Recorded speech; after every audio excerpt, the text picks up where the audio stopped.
మనిషి ఎప్పుడు ఆయాసం వస్తుందో చెప్పండి? వాళ్ళని వీళ్ళని కంపేర్ చేసుకున్నప్పుడు ఏవేవో జ్ఞాపకం చేసుకుని అది ఇదని దృష్టిలో తెచ్చుకుని ఇక మనిషికి నెమ్మది లేకుండా ఉంటే వాడికి ఆయాసమే. ఆ పూట అక్కడ ఈ కళ్ళ ముందు ఏది ఉంటే తిని కడుపు నింపుకొని, మీకు తెలుసా అలసట ఎలా ఉంటుందో?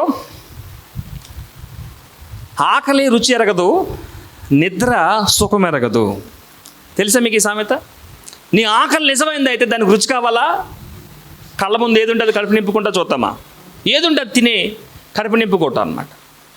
నీకు నిజమైన నిద్ర వస్తే అది బస్ స్టాప్ అయితే ఏంటి, ఏ స్టాప్ అయితే ఎక్కడైనా పడుకుంటావు తలవాల్చుకోవడం చోటు ఉంటే చాలు నిద్రకి. నిజమైన నిద్ర అయితే, నిజమైన ఆకలి అయితే పచ్చడి ముక్క చాలు.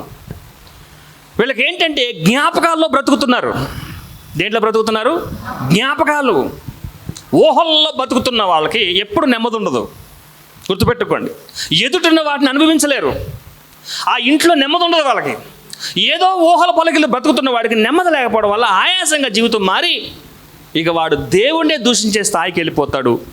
ఇజ్రాయేలీలు అలా ఉన్నారన్నమాట.